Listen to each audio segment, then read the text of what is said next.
Bonjour tout le monde, bienvenue sur la chaîne JS Tech. Aujourd'hui, petite vidéo pour vous présenter le nouveau Rotary de Ortur. Alors, quand la compagnie Sainis m'ont contacté pour me demander si je serais intéressé à vous le présenter, j'ai regardé le produit et oui, ça m'intéressait. Alors là, vous allez dire, oui, mais encore une vidéo sur un Rotary parce que j'en ai quand même fait quelques-unes là.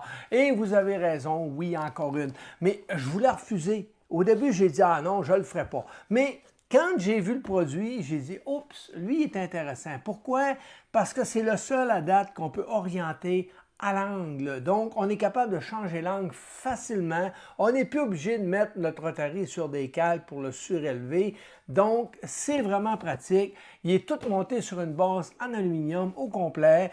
Il fait le mandrin. Je partais pour dire chuck. Chuck, c'est en anglais. On dit le mandrin. Alors, le mandrin est ajustable de 1 à 120 mm de diamètre, donc très pratique. Et par contre, il n'y a aucun rouleau. Vous ne pouvez pas mettre une tasse sur des rouleaux. Il n'y a pas de rouleau. Mais je vous dirais que c'est plus ou moins nécessaire parce qu'avec le mandrin, on est capable de prendre beaucoup de matériel différent et aussi beaucoup de matériel que souvent on ne peut pas mettre sur nos rouleaux. Alors, le mandrin est vraiment très pratique pour ma part. Alors, aujourd'hui, ce qu'on va faire, on va déballer la boîte, puis on va regarder comment le configurer dans Lineburn et ensuite, on va faire un test avec. On va maintenant déballer la boîte. Donc, on ouvre ça ici comme ça. Qu'est-ce qu'on a à l'intérieur? Petit pamphlet, un styrofoam qu'on se débarrasse, une petite boîte contenant tous les accessoires qu'on a besoin, un petit stopper pour pouvoir venir appuyer nos bouteilles ou autres avec une petite ventouse qui a un petit ressort dessus et qui est monté sur roulement à billes. Vraiment intéressant. On a ici le cordon pour alimenter notre moteur. Un petit mètre pour mesurer les diamètres de nos pièces, qui est très pratique. On a un genre de petite union pour convertir, si on a besoin de faire une conversion dépendamment de nos moteurs ou de nos graveurs laser. Alors, c'est ici, donc j'ai le A et le B. On en a deux. Ensuite, qu'est-ce qu'on a? Ici, le dit produit qui est vraiment intéressant et orientable. Ça, on aime ça. Est-ce qu'il y a d'autres choses? Non, c'est tout. Donc, on peut se débarrasser de la boîte. Alors, pour le montage, c'est simple. On prend notre petite boîte en plastique qui contient tous les accessoires. On la vide sur notre bureau et on a ici deux petites rondelles de plastique qu'on va utiliser et nos deux petites vis de serrage. Donc, on fait tout simplement insérer nos petites rondelles de plastique sur nos petites vis. Et maintenant, on vient tout simplement visser notre petite vis de chaque côté du Rotary. Et voilà, comme ça, on va pouvoir ajuster facilement l'angle qu'on a besoin d'utiliser sur le Rotary. Alors, et voilà, mes deux vis sont serrées. Donc, si je veux le tourner et le bloquer à un degré précis, c'est aussi facile que ça. On a aussi notre petit stopper qui vient s'encaver ici. Alors, je dois dévisser un petit peu mes vis pour qu'il rentre bien. Et voilà. Donc, je peux sans problème venir l'ajuster et le bloquer en serrant mes vis tout simplement et donner une pression sur la bouteille que je voudrais graver. Sinon, ben, j'ai des petites mâchoires qui sont ici que je peux installer pour différentes pièces. Et j'ai aussi les trois petites tiges qui permettent de pouvoir prendre des bagues ou des petits objets avec des petits diamètres par l'intérieur ou par l'extérieur. Alors, très pratique. Et on a aussi deux petites tiges qui vont nous permettre de pouvoir venir bloquer et serrer avec force le Rotary. Alors, vraiment pratique. Donc, c'est aussi simple que ça. Maintenant, je vais sortir ma graveuse Master 3 et je vais l'installer dessus, puis on va regarder comment configurer laser GRBL et Lineburn. Et voilà, j'ai installé les supports pour surélever la machine, supports que j'ai imprimés moi-même, mais vous pouvez aussi les acheter directement sur le site d'Ortur, ils sont en vente. Sinon, ben, vous prenez le câble qui est fourni avec le Rotary, vous venez le brancher dans votre moteur qui est ici, et voilà, maintenant vous pouvez orienter votre moteur dans le sens que vous voulez. C'est ça qui est génial avec ce rotary-là. Et le câble, faites pas le saut. Le câble est standard. Vous ne pouvez pas le brancher ici. Impossible. Le câble que vous avez besoin, c'est celui qui est fourni avec la graveuse et non pas avec le rotary. Donc, vous devez venir brancher le câble ici. Et là, vous allez avoir le bon connecteur pour venir brancher ici. Et voilà, tout ce que j'ai à faire, pousser mon interrupteur en mode YRR pour que ça fonctionne très bien. Maintenant, on va regarder du côté de l'ordinateur pour vérifier comment configurer notre machine. Avant d'aller à l'ordinateur, je vais installer ce que j'ai besoin pour graver cette tasse-là. Donc, je vais la prendre par l'intérieur. Alors, je vais tout simplement installer ces petites mâchoires-là, tout simplement ici, et je vais pouvoir prendre ma tasse sans problème. Alors, j'installe ça.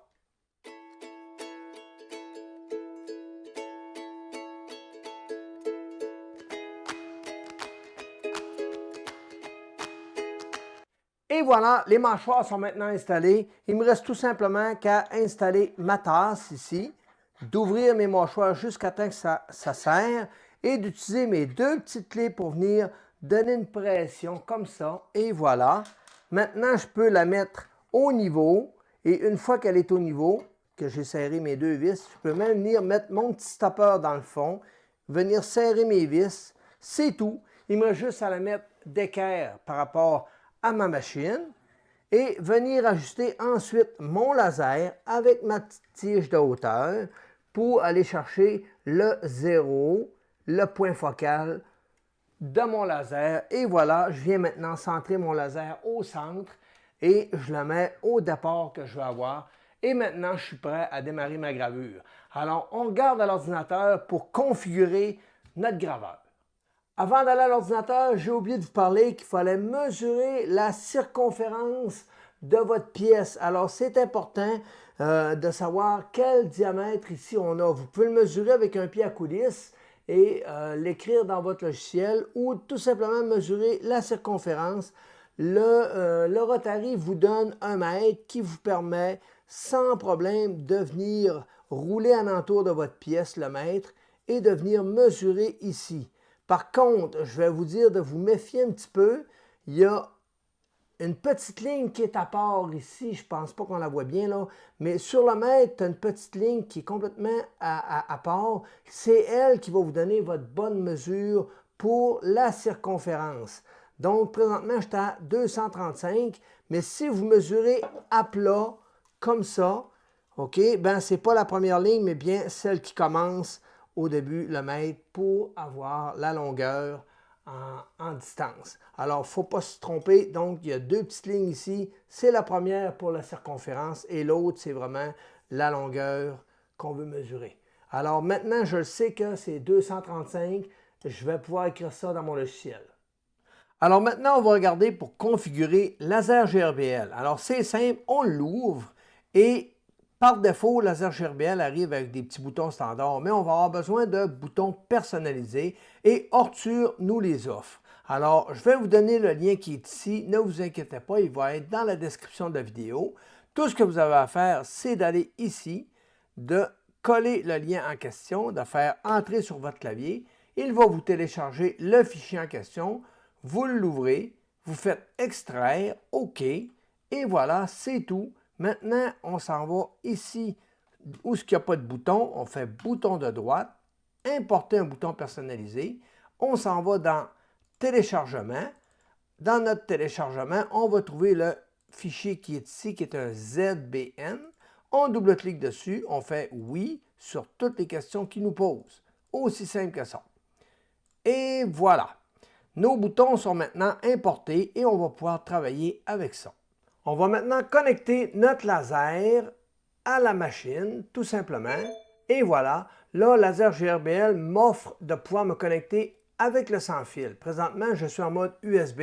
Si je fais oui, je vais tout simplement lui donner mes paramètres de sans-fil et je vais pouvoir débrancher mon câble USB. Pour le moment, je vais continuer en mode USB. Et maintenant, j'ai mes boutons ici. Alors, dépendamment de votre graveur, OK, vous allez devoir utiliser ces boutons-là. Si vous avez un graveur qui n'est pas l'Arthur Laser Master 3, alors ça va être ces boutons-là. Si vous avez l'Arthur Laser Master 3, utilisez ces boutons-là, faites éditer, bouton de droite, éditer, et vous allez devoir changer ici le paramètre. Donc, vous allez effacer ça ici et vous allez écrire le paramètre de votre diamètre de votre pièce que vous allez devoir graver. Donc, dans mon cas, c'est 235, tout simplement, et je vais faire sauvegarder ça.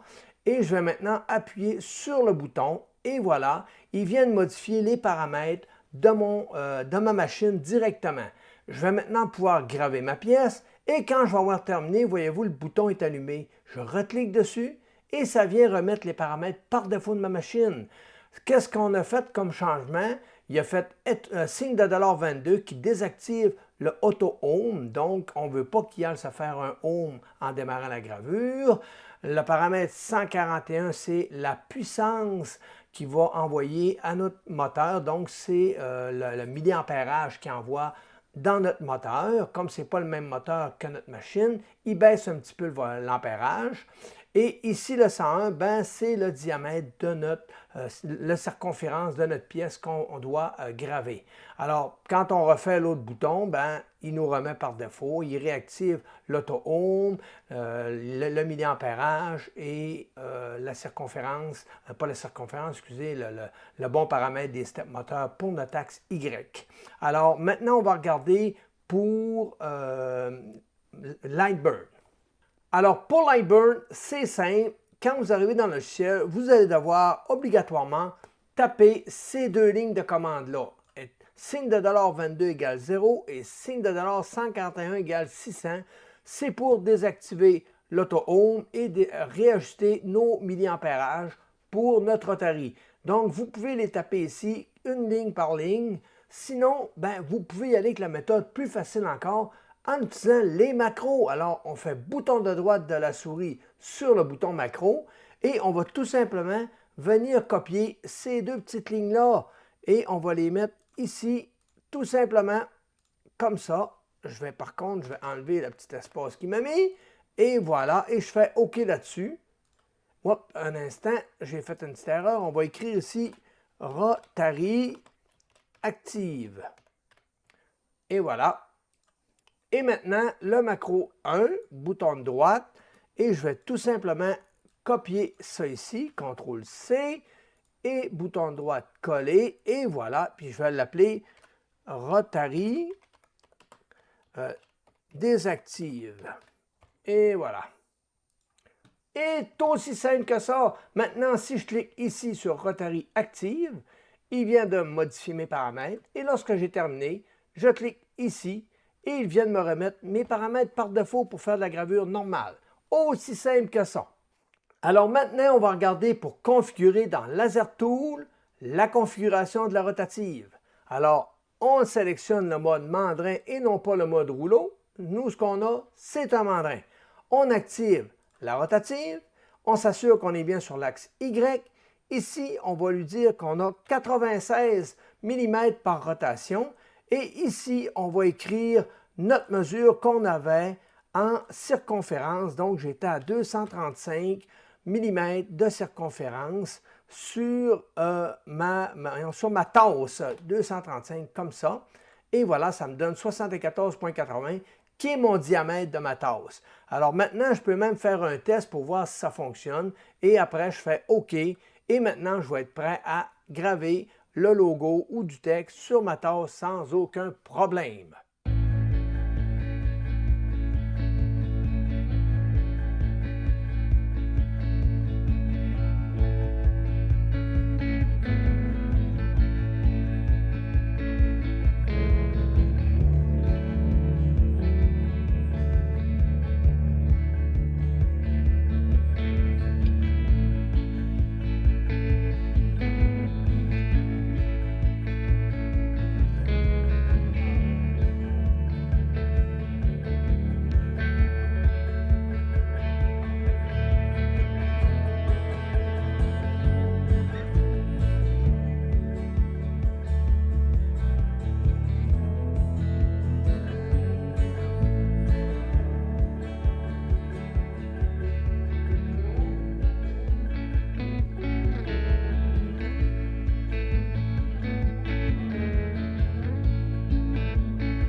En conclusion, dans cette vidéo, je vous ai présenté le nouveau Rotary de Ortur qui fonctionne vraiment bien. Il m'a été envoyé gratuitement par la compagnie Sainis. Je vais vous mettre des liens dans la description si vous voulez vous le procurer. Ça va encourager ma chaîne, bien entendu. Sinon, bien, j'ai adoré l'expérience que j'ai eue avec. Il fonctionne très bien, il est très précis. Les gravures se font vraiment bien. L'effet de pouvoir l'orienter, c'est vraiment très pratique. Par contre, j'ai un petit bémol, je vais vous expliquer pourquoi. C'est que quand j'ai voulu graver ma salière, de la manière dont j'ai installé ma salière, la pente était de l'autre sens. Alors, je ne pouvais pas, de la manière dont je l'ai installé comme... Oups! Alors, si je l'installe de même, qui était une des seules méthodes que je pouvais le prendre, ben, il fallait que j'incline la salière de l'autre sens. Et je ne peux pas. Je ne peux pas, il bloque là. Je peux le monter, je peux l'inverser, mais je ne peux pas l'incliner plus bas. Alors ça, pour ma part, ça aurait peut-être dû être amélioré un petit peu. Ça n'aurait pas été compliqué. Il y aurait peut-être juste eu à augmenter un petit peu le rayon. Là. On voit un petit rayon ici de découpe. S'il l'aurait augmenté un petit peu, ça m'aurait permis de l'incliner plus bas et d'aller chercher ma pente. Pour faire cette salière-là, j'aurais dû le prendre comme ça. Alors, c'est compliqué parce que à cause du rayon ici, je ne suis pas capable de prendre ma salière comme il faut. Alors, j'ai dû la prendre à l'intérieur et ça inverse le rayon. Donc, je ne pouvais pas incliner pour aller chercher la bonne angle. Donc, je vais vous montrer qu'est-ce que ça a donné comme résultat. Sinon, dans l'ensemble, c'est génial. Ça fonctionne très bien. Je l'ai branché sur ma laser Ortur Master 3. Par contre, dans la boîte, je ne trouvais pas le câble pour brancher sur mon graveur. Alors, j'ai écrit à la compagnie. Vous le savez, j'aime ça faire des petites... des petites nouneries. On va appeler ça des nouneries, c'est le mot du jour. Alors, j'ai écrit à la compagnie en disant, coudonc, je ne suis pas capable de brancher le Rotary d'Ortur sur la graveuse Ortur. Alors, ils m'ont répondu gentiment en me disant, ce câble-là, il vient avec la graveuse laser. OK, fait je suis allé voir, puis effectivement, il était dans ma boîte de graveuse laser Ortur Master 3. Alors, j'avais de l'air de quelqu'un de ouais, on ne le dira pas. Alors, c'est ça. Mais c'est drôle, c'est cocasse, puis faites pas mon erreur. Alors, le câble pour brancher sur votre Master 3 vient avec la graveuse. Sinon, les gravures sont très belles parce que le graveur laser va vraiment bien. J'ai fait seulement trois gravures, excusez, parce que je commence à manquer de produits. Il faut que j'aille m'en racheter. Alors, j'ai fait la gravure sur une tasse. Ça a bien sorti. Je vous montre ça tout de suite. Et voilà. Donc, c'est une petite tasse en stainless. Et j'ai gravé un genre de petit minou. Et l'autre côté, j'ai gravé un petit chien. Puis je les ai mis assez distancés pour pas que la chicane pogne. Alors, vraiment bien sorti. La tasse est super belle. Ça se donne bien en cadeau. Donc, vous pouvez aussi graver du texte, toutes sortes de choses. C'est vraiment génial, un Rotary comme ça. Ensuite, j'avais ma lampe. Ici, ma lumière, ma lampe torche, que je me suis dit, je vais essayer de graver dessus. Alors, ici, on voit le logo de la compagnie, on ne fera pas de publicité. Puis l'autre côté, eh bien, on voit carrément la gravure qui a vraiment bien été. Alors, on peut écrire ce qu'on veut sur nos lampes. Vraiment intéressant. Et la fameuse salière que je vous montre à l'instant. Alors, voyez-vous, comme il y avait une pente, ben, la gravure, j'ai ajusté mon laser à peu près entre les deux. Mais veut pas, ben, quand j'arrivais dans la pente plus bas, ben, c'était pas parfait. Mais dans l'ensemble, ça a bien sorti. Mais ici, là, voyez-vous, le S, là, il finit pas bien.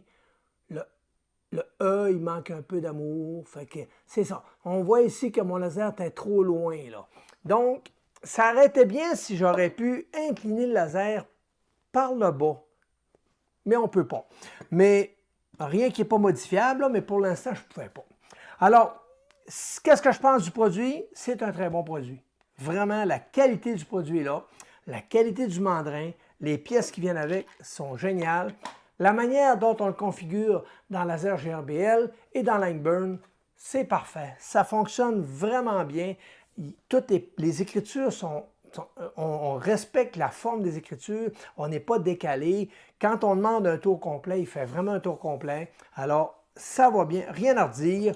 Il y a 2 patins de caoutchouc en dessous qui l'empêchent de déraper sur le bureau. Le petit ressort ici sur la ventouse, ça fait le travail. Ensuite, on peut même le visser. On a 4 trous dans la base pour pouvoir le visser directement sur une plaque pour un graveur qui voudrait l'avoir fixe. Alors, c'est aussi simple que ça. C'est ce qui m'a fait la vidéo. En espérant que vous avez aimé le contenu. Donc, si vous aimez, un petit pouce en l'air. Laissez des commentaires. N'oubliez pas de vous abonner. C'est important de vous abonner à la chaîne. C'est ce qui permet à la chaîne de grandir. Et utilisez les liens que je vous mets dans la description. Ça encourage la chaîne. Alors, merci tout le monde. À la prochaine. Bye bye.